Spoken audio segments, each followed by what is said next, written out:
afternoon, everybody. Welcome on a lovely day it is still. Now, before they finish, let's give a big hand to the Brownfield Burn Quintet. Well done, lads. Lovely. What could be better? Lovely sunshine, lots of plants to buy, band playing away. Beats work, doesn't it? Marvellous. Well, all day today we're inviting different guests to come down and tell their story. And now this is a really true story, because did many of you watch the Great Allotment Challenge? For Christ's sake, all put your hands up. That's it, well done.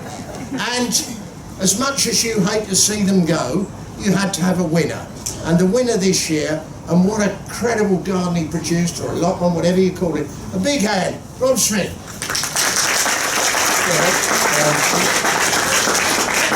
So Rob, lovely to see you. Oh, we haven't seen. Oh no, we saw each other last week at Lowood, didn't we? But it's been a bit of a whirlwind. We get onto the programme in a minute, but a bit of a whirlwind since then for you. So what's been happening? Yeah, I went to the Edible Garden Show. I've been to Bowl. I went to Chelsea for the opening day. That was amazing, apart from the weather to start with. And then just different talks I've been doing. Just launched a book last week, my first little ebook. So that's on companion planting and different sprays. So and if you're interested, did I hear you say you've just launched a book? Yeah. What did I say? And it was called again? It's called Homegrown, Homemade, and it's on companion planting and how to keep pests away, and just homemade sprays, so you don't have to go and pay a tenner from the garden centre when you can make it with something out of your cupboard, and it does the same thing. Absolutely brilliant. And you still got a day job? Yeah, still got the day job, still. And that's very different. Jetting around the world. But tell us a bit about that. I work for an airline, so I'm cabin crew for an airline for the last nearly 18 years now. So the other day I went to see Jim, and I just got back from Miami the day before, and then I'm off to New York. I'm off to New York on Monday, so it's a little bit different to being on the allotment and digging away. So it certainly keeps you grounded, doesn't it? No pun intended. Yeah. I finish here and I'm judging in Hackney on Monday. Nothing wrong, they're lovely people. I was going to say she's happy. Yeah, exactly. Well, I made the mistake. Thane was on earlier, and she's a serious Arsenal supporter. Didn't I drop it in? Because who did they whack? Aston Villa, who's one of the... Oh, God, no. Well, they were very unlucky, Aston Villa, if there's any support. But, so that takes you away quite a lot, does it? How did you work it? Did you different shifts or what in order to do the allotments? It was done with work, so that I'd be away, I'd fly, I'd be away, and then when we were filming or when we had to be down, they'd be my days off. Yeah. So I'd go away and then come back, and then that's how they'd do it. So that I'd fly, come back to the allotment, fly, come back to the allotment, and after 5 months have a break. And presumably, once up near London, isn't you that guy in a Great Allotment Challenge? Yeah. I bet you get a lot of weird. that. So, where does the actual love, where does the gardening love come from? Don't tell me it was Grandad. Yeah. And we all had a Grandad that did it. Yeah, Grandad. He had a massive back garden. He didn't have an allotment, but he used to grow everything in his own back garden like an allotment. Yeah. And I started as child slave labour, basically, with a fishing net trying to catch all the cabbage white butterflies. I used to get a sweet for every cabbage white butterfly I caught. So as a 5-year-old, you're running around bashing things to death, and he didn't realise I've just knocked all his onions down. Yeah. He's going mental, but I've got 3 butterflies. Yeah, and 3 sweets. Yeah, exactly, and a good idea. So from then onwards, it didn't leave you. Yeah, you know? No, it just carries on growing a little bit. So there's a tiny little piece of land down the side of my mum's house, about maybe a little bit short, a little bit longer than this table, a bit thinner, and I used to put radishes in it and different bits and anything I could. Bit of ivy, which is still there now, growing everywhere, gone mad. Yeah. And then runner beans, just anything I could get my hands on to put in the dirt to grow. But obviously, as I say, work in the job that you do, it must be very difficult with the seasons and trying to fit everything in. Yeah, this time of year is the worst, because if I'm away for 4 days, my allotment, there's no one watering it, so I've got to make sure I either use methods of watering to keep things alive, or they've got to be hardy enough to actually survive. Yeah. Till I get back and then give them a good drink.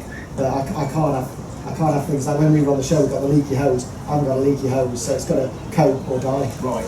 And it's a big allotment or what? Yeah, it's 1.5 standard allotment, so it's probably it's bigger than this marquee for all of it, and about another third of this marquee. And of course, one of the things that you brought to that show, which was different, was all the heritage varieties. You're very passionate about that. Yeah. And it was a competition. There is a lot of pressure on you to get it right.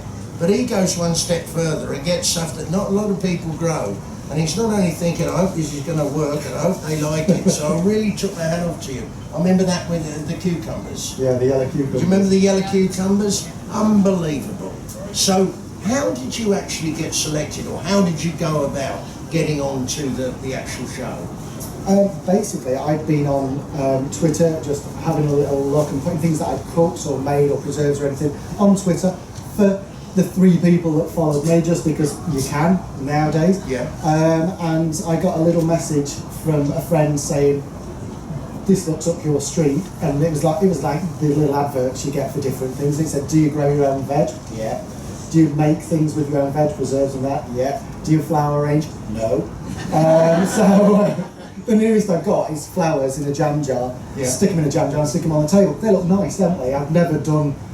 The first one, the little basket we had to make, baffled me, and then suddenly we've got to do a great big floral arch and all the rest of it. But I'd never done that, so I phoned them, sent an application form off. They phoned me up and said we had a little chat, and they said, "Do you want to come down to London to the studios and we'll do a little screen test and everything?" So I went and did that. I had a lovely day out in London, spent an hour doing that. Went home. They said, "Well, you'll know in a couple of days if you've got a place or not, or what's going on." I was on the train on the way home, and they phoned me and said, "Yeah, you're in." Brilliant. Yeah. Brilliant. So that was a big Because we're Alex, you remember Alex from the first series? Hey. See him there? And that was another incredible story. His mate Ed, that he was, it's all about his children or whatever, I can't remember. And he was like all dads, going around to his daughter, doing some work for her, as all dads do. And he's listening to, "Oh dear, oh no, oh dear, oh what a shame, what a shame." And basically, cut the story finish. The guy that Ed was going to do it, he basically lost his bottle and he pulled it. And his daughter said, "Oh, Dad, do that." And literally, he had 24 hours to make up his mind, and what a cracking job the 2 of them did. It's amazing, isn't it? So, you got onto the programme, and then did you have to do tests down there, or you just signed up and came down? No, they said, "Do you want to do it?" And I said, "Yeah, I'm up for it." And then we got the pack through with all the things we had to grow, so that you'd select about all the different veggies and the fruits and the backup things and the flowers and all that we had to grow to be able to get notice. And then they said, "Right, go and buy everything that you want. We'll come and collect it and take it down there." And I've not seen it, didn't even know anything about it until we pulled up. And they took us the long way, so we couldn't see the house or the gardens or anything. And kept us not blindfolded, but we weren't allowed to look. I think it was to the right, so we're all walking as if we're a bit half drunk, trying to not look that way. And then we turned around and suddenly we walked in, and the shot that you see of us when we actually first walk into the gardens and we're all going, "Oh wow, look at this." That's that's the first time we'd ever seen it, and it's amazing, that place. And it was filmed at a place called Maple Durham, which is just outside Cavenham near Reading. And it's a lovely stately home, or a National Trust property, but the wall garden, what a brilliant setting, but it had gone. The BBC napalmed the area, no sorry, that's not the right one, but you know what I mean. They flattened it, and then people were saying to me, "Well, that's not how I got my allotment. When I arrived, there was cooch, nettle, thistle, mare's." I said, "Well, hold on a minute. We'd had 6 bloody weeks of weeding. We wouldn't have done anything else." So they did get a bit of the stuff, but everything else they did themselves from March, wasn't it? Yeah, no, April we started. April, that's April, right. beginning of April, yeah. Yeah. So, And then the cold and the wet. people often said the only help all of them had, first series and second series, they had a professional gardener there, would water when they weren't there, and would ventilate. And then you get a call to say, "You better get down here, mate. The rabbit's done this, somebody's done that, somebody's done that." But everything, the highs and the lows, was down to them. And a lot of people used to say, "Well, they're crocodile tears." They became buddies. They were all helping each other out. They were all working with each other, and they were as gutted for the other ones to go out as they were pleased they'd still hung in. So it was all genuine. So what were and there are low spots. We all know that gardening's not that easy, is it? We love it, but there's something that's always going to. What were the real low spots for you in that series? I think I'd done when we were growing the lilies for the candelabra for Jonathan, and I'd had these amazing lilies. They were huge. They were like dinner plates, and they were 2 weeks too early. and they were gorgeous. And do you know, you can see them starting to fade, and I'm thinking, well, these aren't going to be in 2 weeks. And they were massive, and I've got pictures of them on there. I think it shows you on one of the programs. You just see them. You see like a fleeting one where I'm in the greenhouse just showing them, and then suddenly it comes to my week, and I've got these tight closed buds because the best ones have come and gone. And you've got things like that. And then we were supposed to be showing in week 2. You'd selected strawberries for us, hadn't you? Because it was such a warm summer. We'd all picked late ripening strawberries, so we should have had all those ready for that week, and they'd come and gone. We've been eating them, we've been freezing them, and we were supposed to show 10 perfect, huge strawberries, and I think we've got about 6 between us all, haven't we? Yeah. And so, ironically, you remember the lad that went out in the first Mac, wasn't it? Yeah. Poor little Mac that went out. The garden with a computer. I love all that. I'm a dinosaur. And bless him, do you remember when he was doing the zinnias and he put that cardboard box on there, and I thought, no, he's not going to last that kid. But funnily enough, he went that week, he had the best strawberry patch of the lot. Yeah. But of course, you can't go and nick his and say they're mine. So, what did we use in the end? Was the cucumbers. The cucumbers. Yeah, that worked out well for me. And you had a few pests and diseases as well, didn't you? Yeah, I had rats in the potatoes, yeah. Big rat holes everywhere, and it was like a cartoon. You'd see the potato and it looked like when you see a cartoon apple that's been eaten, and it had been nibbled all the way around. I'd got half my zinnias had gone with slugs, they'd eaten them. That pheasant that was always there ate most of the peas, but luckily I'd spread them out. I'd not put all my peas in one area with 3 beds, so 2 of them. All your peas in one basket. But yeah, that thing was about. But that is, the pity of it was, I'm not knocking nobody, but that's some of the things everybody wants to see. Because they think, how did he get out of that? How did he do that? It's not all success, there's failures. You learn from it, obviously. But a lot of high spots. I mean, that cauliflower. That purple one, yeah. Honestly, it's unbelievable. And people say to you, when you're judging 8 rocket science, at the end of the day, you're looking at one about this big, and there's one that you know the winner straight away, and so do you when you're looking at home. And it's like judging in there yesterday.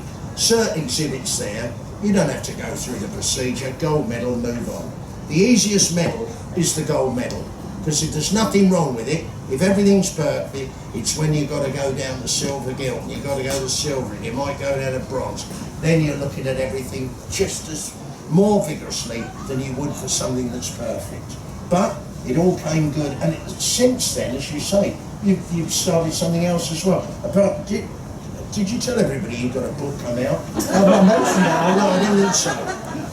But working with a seed company and doing anything? That's coming later in the year, yeah. There's going to be stuff to do with that, and I'm going down to see, to Brighton, to Garden Organic and the Heritage Seed Library, trying to see about getting some of the really rare ones that the Seed Guardians have been growing, actually getting them back into retail so that people like us guys can actually buy them, rather than it just being 130 of us during the year trying to grow something that's so rare. Breed it up, and actually get those seeds out to people. Then once you've got one seed, you'll never run out, because they're heritage ones. Every seed that comes from that plant will be true to form, so you'll never have to buy them again. So actually getting these ones that our grandparents used to grow, or the older ones that have got the taste, that have got everything that we want as amateur gardeners. Like if you're growing a cucumber, you don't want a cucumber plant that gives you 20 perfect cucumbers in 1 week, because what do you do with it? Yeah. You don't know what to do. You want one that gives you 1 a week for 2 months. So you don't mind that you've only got 8 on it, but you've got 1 a week, and that's about how many you can eat. Yeah, absolutely. So that's the thing, and then you keep a few seeds, you go for next year. Because one of the other things, I mean, in the old days, my granddad, rows and rows of, you look like a bloody rabbit after about 3 weeks, or they bolted, or they went to seed. Yeah. Successional sowing and planting now, particularly things like these veg troughs with the raised bed system as well, it's absolutely brilliant. Yeah. But so that's a great thing, because God, it's a funny old world, isn't it? Stuff's been around, it loses a bit of flavour, it loses a bit of popularity, and then suddenly somebody tweaks it, and back we are in again with it. Yeah. So that's brilliant. And earlier today, some of the other team were here as well, and we had a little reunion. No, I'm really chuffed for you. So, have you been out and bought anything today? I have. I've got a couple of big peonies to put in the front garden, and some lilies down there, and got some orders and that. But yeah, it's been a nice day. Brilliant. And have you got any other programs lined up, or? We're thinking about trying to do something about the heritage side. So going around, so a lot of stately homes and a lot of National Trust places have a lot of things that we don't know about. They've got so many that they'll have grown it for years, since like 18 whatever, but because the garden's been there since then and it's kept producing, they keep the seeds and they carry it on. And where did you, because you've obviously got a love for that, where did that actually come from? Was it because of all your travels around the world, or what? I think it's, well, yeah, you go to places like, when I go to India or when you go to Africa, anywhere like that, they don't have the F1 varieties. They do in the modern cities, but the farmers or people that are growing stuff, normal people, they harvest it, they harvest the seeds, and they keep it going. And that's what most of our food is. It's only because we've become so specific that we want certain traits that that seed companies have made these seeds. If there wasn't the demand for it, we wouldn't have it. But they've all got their benefits. But I don't see why we should be dictated to by a seed company about what we can grow. Yeah. Don't tell me I don't want to grow that. I might want to, so give me the option. Yeah. So that's why I bring the old ones back. If they don't do well, they don't do well. There are that many of them, you go on to the next one. And I'm fascinated, when you go on these, these runs, how is it a quick turnaround, or do you get a couple of steps? I always thought you just fly in, get your head down, and then come back again. That's what we like to think. No, it's normally between 24 hours is the shortest, and when we go to Sydney, we're away for 9 days. So go to Hong Kong, a few days in Hong Kong, have a look around there. Go to Sydney, a couple of days there. Back to Hong Kong, a couple of days there. Fly home. Good life, isn't it? I'll tell you, I'm going to Hackney on Monday. But so are you back again this way, or is this you done now, or are you coming back again? No, that's it. Me here today. And where is home for you? Sheffield. Sheffield. There's nothing wrong with that. There we go. Yeah, good. Yeah, it's not too far. A lovely botanic garden there, haven't they? Yeah, Sheffield, fantastic garden. I judged Sheffield for Brittany in Bloom. The way they've done that city out, I think, what do they call them, the two old ladies that used to do the cleaning the spoons and that? That's it. Are they still there this year? They're sat on the end there, them two. That's my mum, by the way, just in case you think I'm No, bless her. So, for people starting out, people are going to get an allotment. What would you be sort of the basic things, because that's how you started. What did you, which you tried to achieve, what would you say were the core things you've got to do if you're going to get an allotment for the first time, albeit that it's not ready, you've got to work in? What are the core sort of things you'd be? I'd say the main thing is, if you want an allotment, what do you want an allotment for? Do you want it to just have a pot around at the weekend, grow bits and bobs, take things home and you can eat, and you want to do other things in the meantime and at the weekend and stuff? So you don't want a full allotment, you want a half or a quarter, something that's manageable. If you want to be more sustainable, you go for a full one or more. But then it's the work, then you are there every weekend, especially in the summer, you're there nearly every night watering. So if you like gardening and it's a passion, go for that. If you just want it for the odd bits and bobs, you don't have to do too much in the winter and all the rest of it, go for a half, go for a quarter, or get one between a couple of you. A couple of people on the street, get one between you, share it between you. So that's the easiest thing to do. And then, like you said, if it's a nightmare, cover it all. Cover it, let all the weeds die off, and then all you've got to do is pick out the perennial ones the next year and just work a little space at a time to get it going. Absolutely right. What do people do? They get it, they start one end, by the time they got the other end, they've lost all interest in it, broken their back, and they produce one lettuce out of it.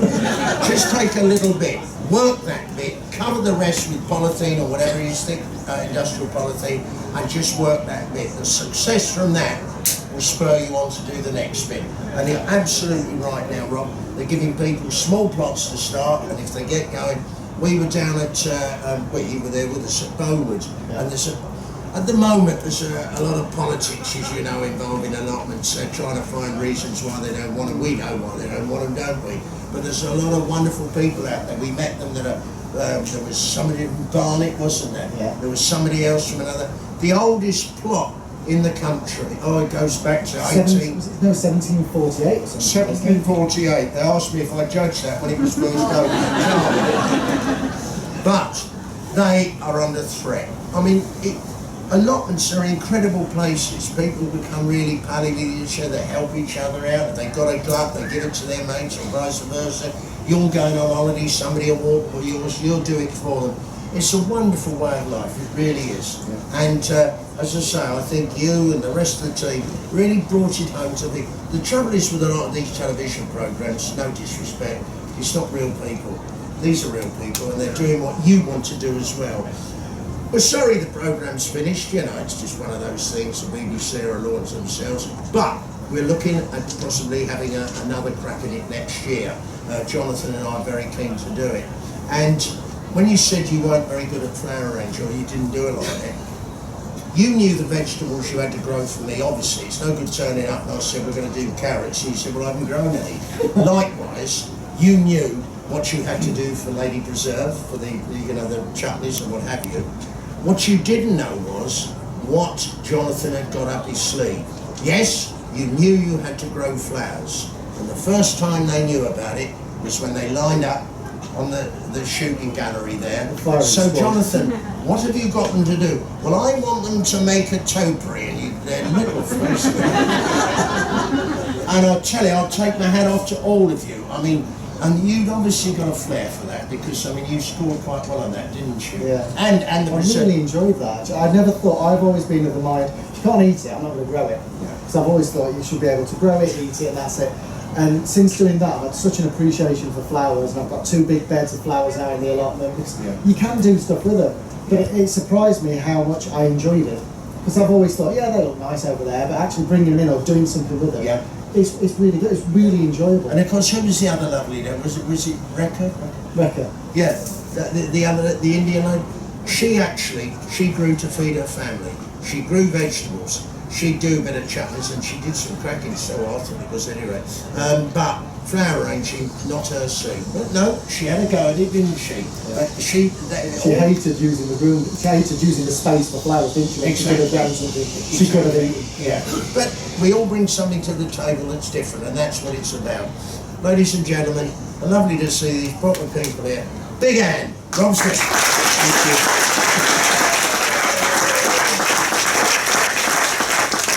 Well done. Now we're going to look at me crib sheet. Coming up at 4 o'clock, Adam Frost. He was the garden designer, and we'll be talking a lot about the Home Base Academy that he's responsible for.